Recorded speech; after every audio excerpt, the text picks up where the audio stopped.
honors National Indigenous Peoples Day. The celebrations mixed with hopes for change. When I speak to those survivors, their number one ask is that it doesn't happen to anybody else. On the long road to reconciliation. Also on this Friday night, plugging the numbers on electric vehicles. EVs today are simply more expensive than the average car still. What could drive down prices and who's mostly benefiting from federal rebates? Houston, we have a problem. The troubles with Boeing Starliner and what it means for 2 astronauts. And the Oilers are in it to win it. The optimism for a game-changing Game 6. Global National, reporting tonight. Nitu Garcha.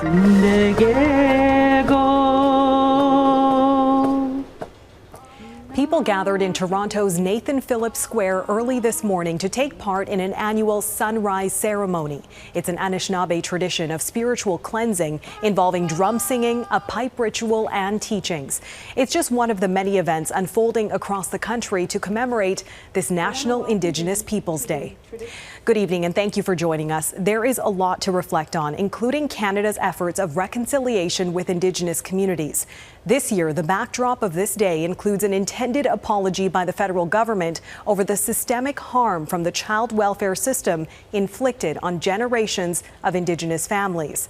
There is still growing frustration over Ottawa's long list of promises, followed by little action. Heidi Petracek has our top story tonight. Events like this one in Montreal celebrated National Indigenous Peoples Day, a day first declared 27 years ago. It's a day of reminder of the Truth and Reconciliation Commission's calls to action. Those calls to action were outlined almost a decade ago now, but progress is so slow an Indigenous research center stopped tracking it. You can look at things like structural barriers, systemic racism. I mean, those are two of the sort of main themes that recur. A multi-billion-dollar settlement reached last year for harm to Indigenous youth and their families in the child welfare system was the end of a legal battle against Ottawa that started in 2007. You can't find a family, an Indigenous family in this country that wasn't at least indirectly and mostly directly impacted by all of those systems. We just took another significant step on the path of reconciliation. In Wegoma First Nation in Cape Breton, the Prime Minister announced an agreement over reserve land sold back in 1862. He did not address his June 17th letter sent to the AFN National Chief, saying Ottawa is committed to delivering a public apology for the hurt caused by the child welfare system. The letter didn't give a date.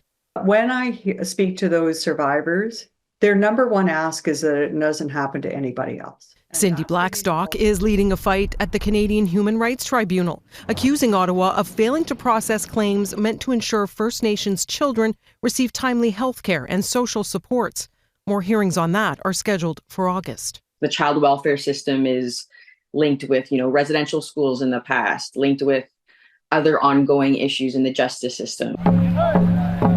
And so the hundreds marching in Saskatoon to remember the lives lost to the residential school system is a reminder on this day of the trauma of generations and government's slow pace towards reconciliation. Heidi Petracek, Global News, Halifax. Canada's 2015 Truth and Reconciliation Commission report is supposed to be a roadmap for building a respectful relationship with Indigenous peoples in this country. The report produced 94 calls to action for things like healthcare, education, child welfare, the justice system, as well as language and culture. It's been almost 10 years since its publication, and just 13 of the 94 recommendations have been implemented. At the current pace, the full 94 calls to action will not be in place until at least 2081. And later in the newscast, 50 years after the armed occupation of Anishnabe Park, the hope for partnerships to end Indigenous inequality and discrimination. Canada has been keen to find ways to get people into electric vehicles and out of gas-guzzling cars that produce harmful greenhouse gas emissions. Governments have been using regulations and subsidies with the goal of speeding up the transition to EVs. David Akin has been investigating the pace of electric vehicle ownership across the country. Tonight, he looks at who is benefiting from the incentive programs. In survey after survey, consumers have said the biggest barrier to buying an electric vehicle is the price. They remain kind of at the price point of what we used to consider luxury vehicles. So, to help overcome that barrier and get more people into electric vehicles, the federal government pays buyers of a select group of EVs a subsidy of up to $5,000. That subsidy program cost the Treasury more than $900 million in the last 2 years and will eat up nearly $600 million this year. But those $5,000 rebate checks tend to go to some of the country's wealthiest consumers. I do find that EV ownership is biased towards affluent households for, in part, the simple reason that EVs today are simply more expensive than the average car.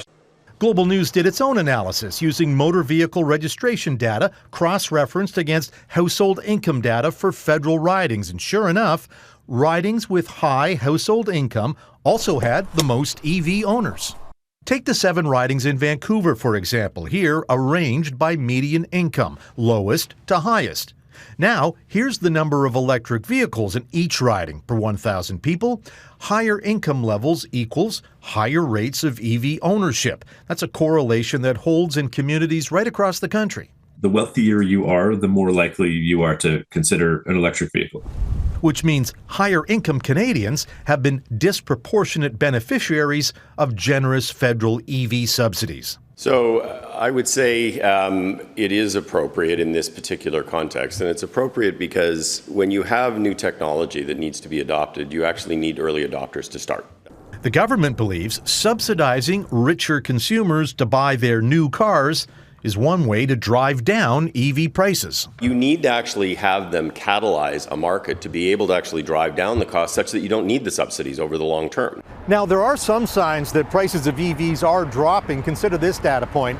The average price of a new car in Canada in March, and this includes gas-powered vehicles, was $64,000. But there are now 30 models of electric vehicles below that price point in the market here, and that's before the federal subsidy. Neither. All right, David Akin in Ottawa. Thanks for that, David. In Toronto, police say they've dismantled a major auto theft ring after a 5-month investigation dubbed Project Poacher.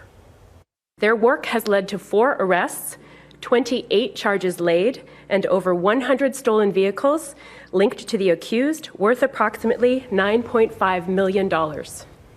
Investigators say the group was working with a former Service Ontario employee who was allegedly being paid to provide clean registration and license plates to disguise the stolen ones. The accused would create new legitimate-looking vehicle identification numbers, and the stolen vehicles would be sold to unsuspecting buyers in the Greater Toronto area. Just north of Toronto, police are investigating a deadly shooting. It happened this morning at a home in Vaughan. Police say 1 person is dead, 3 others were taken to hospital. 1 victim is believed to have life-threatening injuries. Investigators believe the shooting was targeted, and they're looking for at least 1 suspect.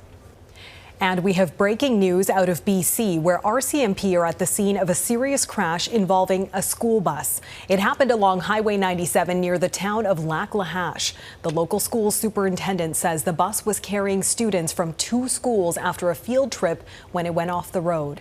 There are also a few injuries, according to medical personnel. It's unclear to what extent, but all of the students and staff are accounted for. Firefighters say there are no injuries in connection with a huge fire that torched an historic trestle bridge near Vancouver. The fire at a decommissioned rail crossing sent plumes of thick black smoke into the air last night. It also triggered an air quality bulletin. The fire was put out this morning, but crews are on scene to monitor hotspots. An investigation is underway. The bridge was built in 1902. Canada has slapped sanctions on 3 more gang leaders in Haiti. The federal government is accusing them of undermining the peace, security, and stability of Haiti. Gangs are terrorizing the country and the violence is escalating. The United Nations says more than 500,000 people have been displaced in the last 3 months. Since November of 2022, 31 Haitian citizens have been sanctioned. The U.S. is imposing sanctions on 12 senior leaders of Russian cybersecurity firm Kaspersky Labs, citing a security threat. The sanctions prohibit American companies or citizens from conducting business with the executives and freezes any U.S. assets. The move comes a day after Washington announced it's banning the sale of Kaspersky Labs antivirus software over national security concerns. The U.S. government alleges the company is cooperating with Russian military intelligence. Kaspersky denies the allegations and says it will pursue legal action.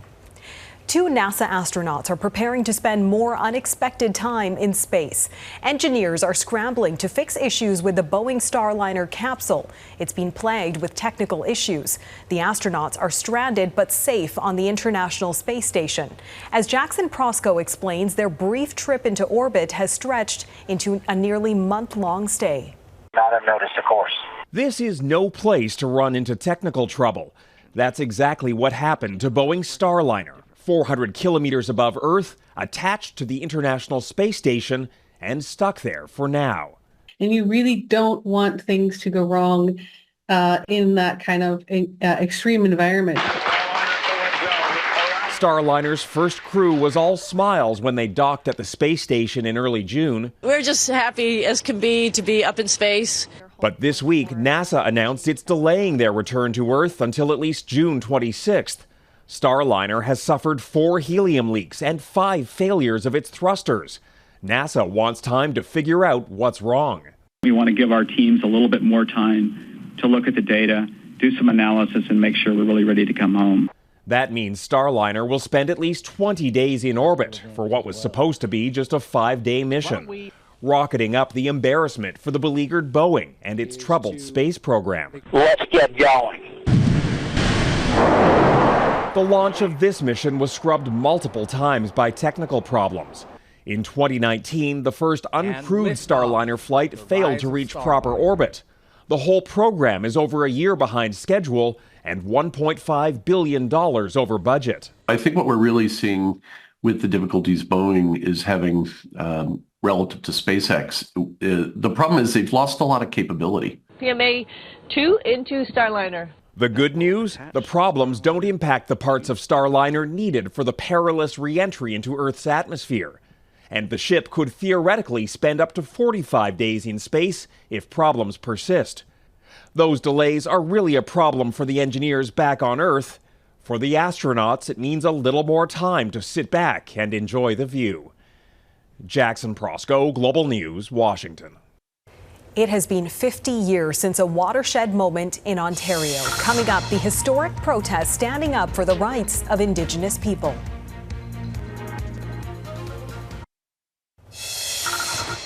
In honor of National Indigenous Peoples Day, new stamps are available at Canada Post to recognize 3 Indigenous leaders. They pay tribute to Anishnabe elder and world-renowned water rights activist Josephine Mandamin, Métis artist Christy Belcourt, and award-winning Inuk singer-songwriter Elisa P. All 3 are devoted to preserving their culture and improving the quality of life of Indigenous peoples in Canada. In Kenora, Ontario, this summer marks the 50th anniversary of the Anishnabe Park occupation. The armed standoff drew international attention in 1974 when members of the Ojibwe Warrior Society occupied the park to demand equality and better treatment for Indigenous communities.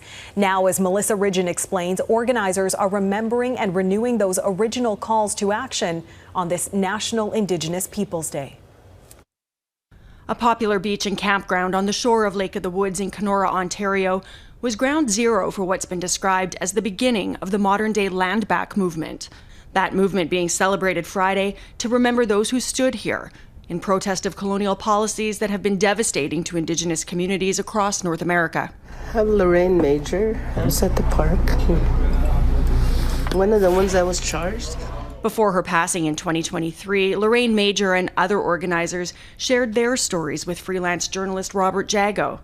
Jago has shared those recordings with Global News. It was just an indication of how people were feeling about themselves and developing that pride, but also recognizing that things were not our fault. Like the way things are, like there's a recognition that it's the policies, government policies, everything that made us and brought us to where we were as an oppressed people.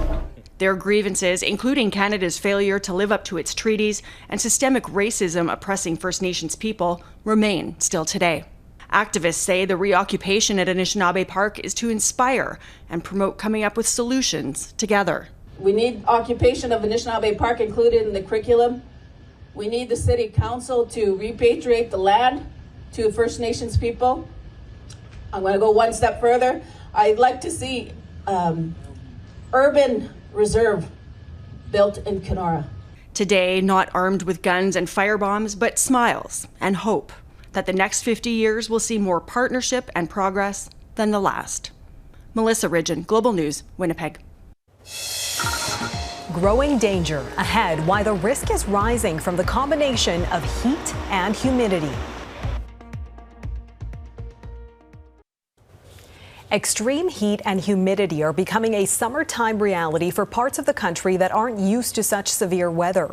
This week, temperature and humidex records were shattered all over Atlantic Canada. 3 New Brunswick cities broke all-time temperature records.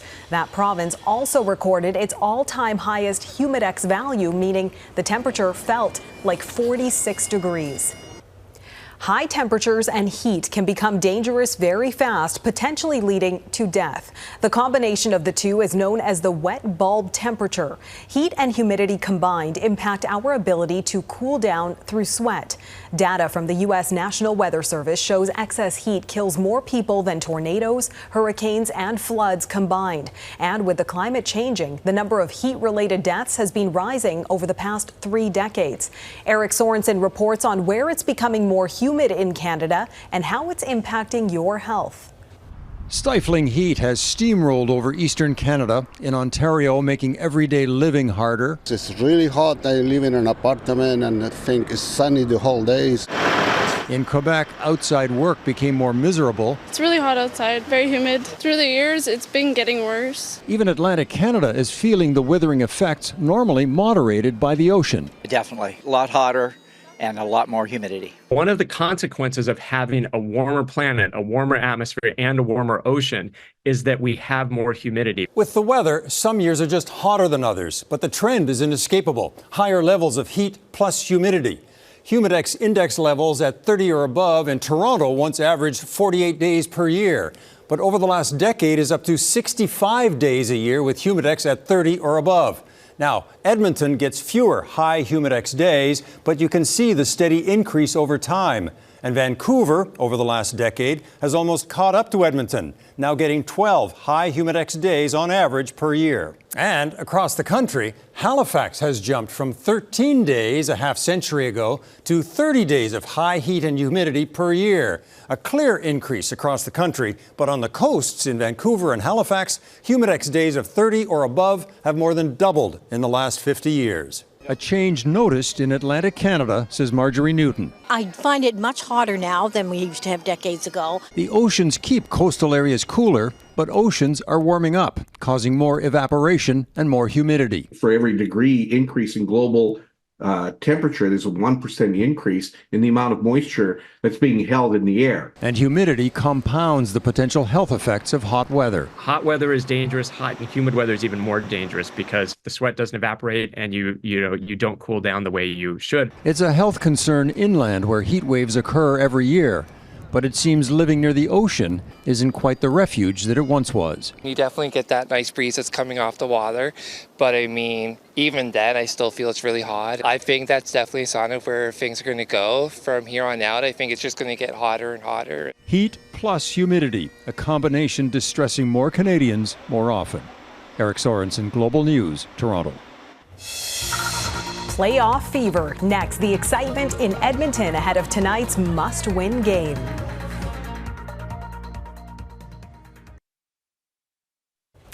It's a big day for Edmonton Oilers fans. The team is looking to stave off elimination and force Game 7 in the Stanley Cup final. Tonight's game is a must-win. As Jeff Semple reports, they'll have a raucous sellout crowd rooting for them.